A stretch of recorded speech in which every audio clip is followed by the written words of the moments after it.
I am Dr. Jagdishwar Gaud Gajgoni, National Head of Robotic Surgery Program at American Oncology Institute and Citizens Hospital, Talagadla. Robotic surgery చిన్న కోతతో చేసే minimal invasive surgery.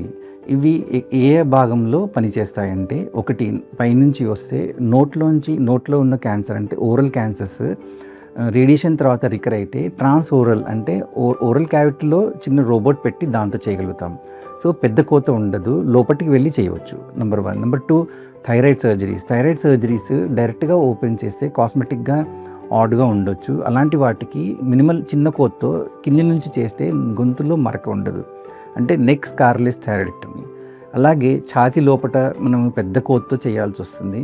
అలా కాకుండా అన్నవాహిక క్యాన్సర్కి చాలా ఉపయోగపడుతుంది. అన్నవాహిక క్యాన్సర్కి మనము కంతులు తీయడం కానీ, క్యాన్సర్ తొలగించడం కానీ, మళ్ళీ తయారు చేయడం కానీ చాలా దోహదపడుతుంది. అలాగే ఇంకో భాగం ప్రాస్టేట్ క్యాన్సర్కి డెఫినెట్లీ బెటర్ యూస్ఫుల్.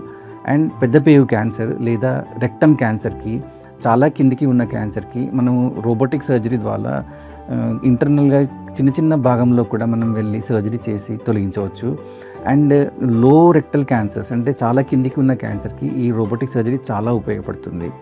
అలాగే విమెన్లో గర్భసంచి క్యాన్సర్కి లింఫ్ నోడ్స్ తీయడానికి ఈజీగా చేయవచ్చు.